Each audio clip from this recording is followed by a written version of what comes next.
3D printing यानी कि 3 dimensional printing, इसके बारे में आज बात करेंगे। देखेंगे 3D प्रिंटिंग होती क्या है, क्या प्रिंसिपल इसके, क्या क्या 3D प्रिंटिंग के मेथड्स हैं, क्या एप्लीकेशन है इस 3D प्रिंटिंग की, क्या चैलेंजेस हैं, और फाइनली कंक्लूजन देखेंगे। तो 3D प्रिंटिंग क्या है? आपके पास 2D कोई इमेज है, कोई पेपर पे है या आपके डेस्कटॉप पे है, और आप उसको 3D बना दें, या आपके पास कोई 3D मॉडल है अपने सिस्टम में, आप उसको प्रिंट कर दें, ये चीज़ 3D प्रिंटिंग है। इसमें एडिटिव मैन्युफैक्चरिंग होती है, जिसमें क्या होता है कि आप 3 डायमेंशनल सॉलिड ऑब्जेक्ट बनाते हैं, किसी भी शेप का, कोई भी डिजिटल, लेकिन डिजिटल होना चाहिए, वो आपके सिस्टम पे हो। और फिर आप क्या करते हैं कि एडिटिव प्रोसेस कैसे लगाते हैं। एडिटिव प्रोसेस मतलब आप क्या करते हैं कि जो आपने बनाया है उसका लेयर बाय लेयर चिपका देते हैं उनको, यानी कि आपने एक लेयर बनाई अपने मॉडल की, क्योंकि जो आपको सिस्टम में मॉडल दिखता है उसकी एक लेयर ली, फिर उसको अलग अलग तरीके से या फिर डिफरेंट पार्ट्स को अलग अलग से बना के ज्वाइन कर दिया, या फिर लेयर वाइज उनको बढ़ा दिया। तो ये तरीका जो आपका होता है वो 3D प्रिंटिंग होती है। केवल आपको एक पन्ना नहीं प्रिंट हो रहा है इसमें एक तरीके समझ लीजिए कि बहुत सारे पन्ने एक साथ चिपक के प्रिंट हो रहे हैं, लेकिन वो पन्नों में शेप है, उनमें ऐसा शेप है जो आपके सिस्टम पे रखा हुआ है और आप चाहते हैं कि वैसा प्रिंट आ जाए। तो ये होती है एडिटिव मैन्युफैक्चरिंग। एडिटिव मैन्युफैक्चरिंग ये होता है कि आपका सीक्वेंशियल लेयरिंग, जैसे मैंने बताया ना, एक के बाद एक लेयर लगा के आप एडिटिव मैन्युफैक्चरिंग कर रहे हैं ना। एक मैन्युफैक्चरिंग तो एक होती है, एक एडिटिव मतलब एक के बाद एक ऐसे जोड़ के आपकी एडिटिव सीक्वेंशियल लेयरिंग हो जाएगी इसमें। अब क्या है कि आपके पास जो आइटम बन के आ गया वो तो आप कहीं भी यूज कर सकते हैं, कैसे भी यूज कर सकते हैं। तो अल्टीमेटली जो प्रोडक्शन है वो आपको मशीनरी तैयार करने से अच्छा, इतना बड़ा प्लांट लगाने से अच्छा, अगर आपको केवल एक ही पार्ट चाहिए, दो तीन पार्ट चाहिए, तो आप फटाफट उससे कर सकते हैं 3D प्रिंटिंग से। क्योंकि 3D प्रिंटिंग घर में बैठे बैठे या फिर सिस्टम के साथ बैठे बैठे अगर आपके पास 3D प्रिंटर है तो आप फटाफट बहुत सारी चीज़ें बना सकते हैं। तो इसका प्रिंसिपल क्या है? सबसे पहले आपको मॉडलिंग करनी होती है, फिर प्रिंटिंग होती है, और फाइनली फिनिशिंग होती है। ये वही तरीके हैं जो आपके नॉर्मल मैन्युफैक्चरिंग में काम आते हैं। सबसे पहले क्या होता है कि जो भी चीज़ बनाना होता है उसका मॉडल करते हैं आप, उसके बाद उसको ले जाके आप अपने मशीनों में डालते हैं, मशीन उसे उठा के, जैसे रोबोट होते हैं, मशीन उसको उठा के उसको जब ज्वाइन कर देती है। ज्वाइन करने के बाद आपका जो भी फाइनल टचेज होता है फिर फिनिशिंग होती है। यही इसके जनरल प्रिंसिपल्स है। मॉडलिंग देखिए, मॉडलिंग के लिए आप क्या करेंगे? सबसे पहले तो आपको वर्चुअल ब्लूप्रिंट तैयार करना पड़ेगा। आप ऐसी चीज़ तैयार करनी पड़ेगी जैसे कंप्यूटर एडेड डिज़ाइन या फिर एनिमेशन मॉडलिंग का उपयोग करते हुए आप ब्लूप्रिंट तैयार करेंगे कि हाँ भाई ऐसा होगा हमारा प्रोडक्ट, जो है जो फाइनल मैन्युफैक्चर या प्रिंटेड प्रोडक्ट होगा वो ऐसा होगा।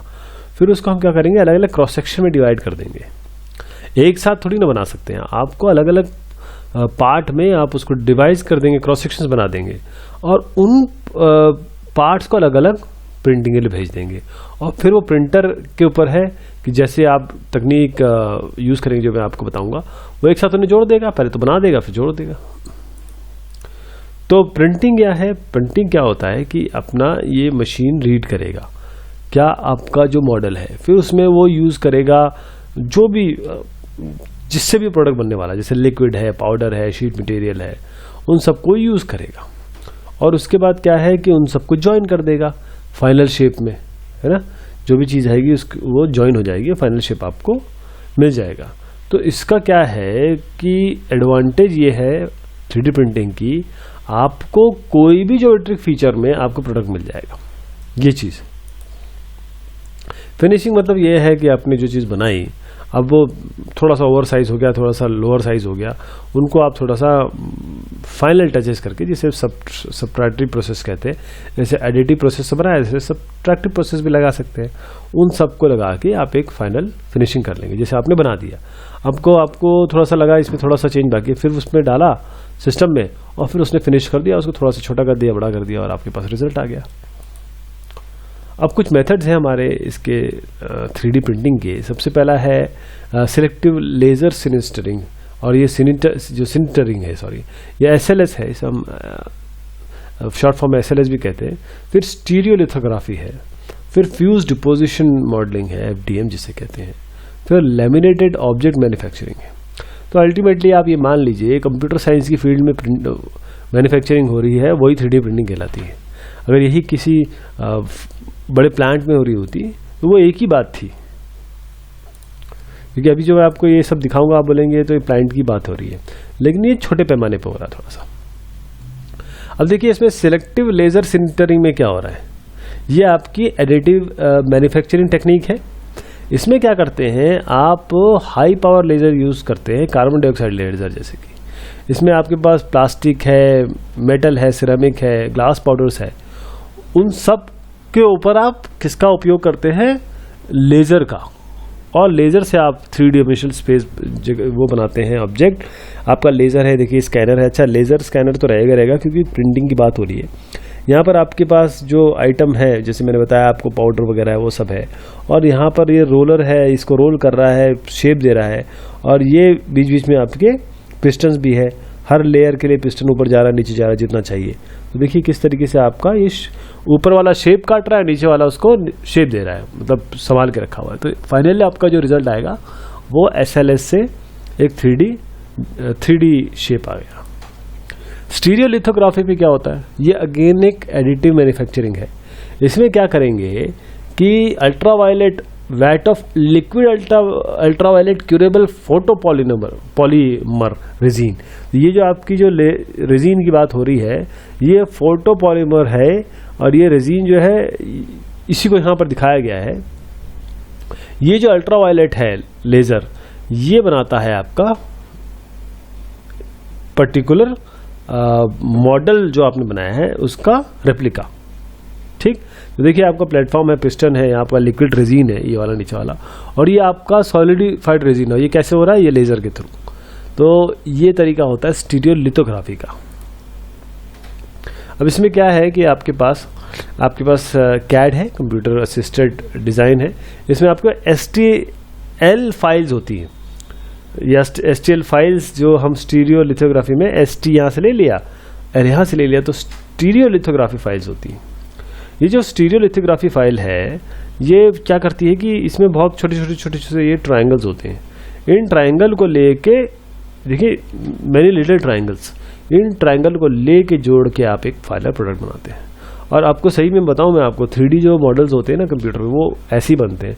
आपके पास डिफरेंट ट्रायंगल होते हैं, उनको ज्वाइन कर देते हैं और वही आपका फाइनल वो हो जाता है। जैसे अगर आप कोई GIS वाला हो या रिमोट सेंसिंग वाला हो, उसको पता होगा कि ये टिन क्या होता है, ट्रायंगुलर इरेगुलर नेटवर्क, वही तरीका है ये।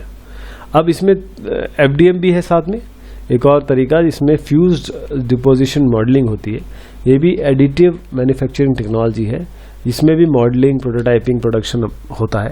देखिए किस तरीके से यहाँ पर आपका बेस है, ये पिस्टन है, यहाँ पर आपका आइटम जा रहा है, ये इसको ये जो यहाँ पर 2 कलर देख रहे हैं ना आप, एक कलर यहाँ से जा रहा है, एक कलर यहाँ से जा रहा है। This is not colour, basically this is the material. वो मटेरियल यहाँ से जा रहा है, बिल्ड मटेरियल यहाँ से जा रहा है, और ये जो आपका है दिस, ये आपका डिसाइड कर रहा है यहाँ पर जो सपोर्ट मटेरियल फिलामेंट है या फिर बिल्ड मटेरियल फिलामेंट है, ये इसको गाइड कर रहा है और ये इसे बना रहा है।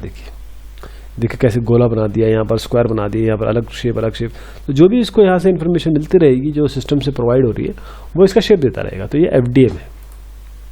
आपके पास लैमिनेटेड ऑब्जेक्ट मैन्युफैक्चरिंग भी है, जिसे हम शॉर्ट में LOM कहते हैं। ये बड़ा रैपिड प्रोटोटाइपिंग सिस्टम है। किसने बनाया है ये? हेलिसिस इनकॉर्पोरेशन ने बनाया है। इसमें क्या करते हैं कि एक यहाँ से शीट जा रही है, ये शीट गई, शीट जा रही है, शीट वहाँ से वापस आ रही है। इस शीट को कट करते हैं और इसको कट करते करते हर जो कटिंग पार्ट है उसमें बहुत सारे 1 कट 2 कट 3 कट इसी शेप में, और सबको जोड़ देते हैं ग्लू से ऐसे चिपका देते हैं और फाइनली इसकी कटिंग कर देते हैं लेजर कटर से। देखिए ये लेजर से कट किया और ये डिफरेंट शीट है, तो ये सब जुड़ गए। तो अल्टीमेटली ये प्रोडक्ट आएगा, 3D प्रोडक्ट आ जाएगा आपके पास। यहाँ से लेजर आ रहा है, यहाँ से शीट जा रही है और ये कटिंग हो रही है। अब एप्लीकेशन कहाँ आता है इसका? सबसे पहले तो प्रोटोटाइप आप कुछ बना रहे देखना चाहते हैं, मॉडलिंग, कस्टम पार्ट्स, ऐसा पार्ट जो आपने खुद डिज़ाइन किया हुआ है, या डिज़ाइन में तो खैर यूज़ हो गया, और आज क्योंकि रिसर्च मोड में है तो रिसर्च में भी यूज़ होता है। अब चैलेंजेस क्या है 3D प्रिंटिंग के? सबसे पहली चीज़ है IPR, किसने क्या बनाया, मेरा है तेरा है, ये वाली चीज़ इसमें बहुत इंपॉर्टेंट है। साथ में अब ये देखिए यहाँ पर क्या चीज़ दिख रही है, मैं इसका नाम नहीं लेना चाहूँगा, ये दवाइयाँ हैं। अब ये जो दवाइयाँ हैं ये क्या है कुछ पता नहीं है ना, गलत है सही है। अब किसी गलत आदमी के हाथ में पड़ गई, उन्होंने ये सब बना दिया, तो फिर सोचिए कितनी दिक्कत आएगी। तो इस पर भी इससे पहले कि 3D प्रिंटिंग शुरू हो या फिर वो एक्चुअल रियलिटी बने, और रियलिटी तो बन चुकी है लेकिन वो प्रोडक्शन में आ जाए, हर आदमी के पास आ जाए, ये ध्यान रखना बहुत ज़रूरी है कि उसका दुरुपयोग ना हो। तो कंक्लूजन में ये है कि अगर आपके पास 3D की चीज़ है तो उससे अच्छा आप किसी को एक्सप्लेन कर नहीं सकते, क्योंकि वो आपके पास है। और अगर आपके पास सिंपल एक CAD फाइल है, आप ये पूरा का पूरा डेस्कटॉप से बैठे बैठे एक 3D ऑब्जेक्ट डिज़ाइन नहीं कर सकते, आप प्रोड्यूस भी कर सकते हैं। और उसमें क्या कर सकते हैं कि आप जितना वेरिएशन करना चाहें उतना वेरिएशन कर सकते हैं। जितना वेरिएशन करेंगे उतना वो प्रोडक्ट देने को तैयार है। बहुत शुक्रिया, बहुत मेहरबानी। 3D प्रिंटिंग के बारे में आपने इंट्रोडक्शन लिया, अभी बहुत बड़ा टॉपिक है, आपको और पढ़ने की ज़रूरत है इसमें। धन्यवाद।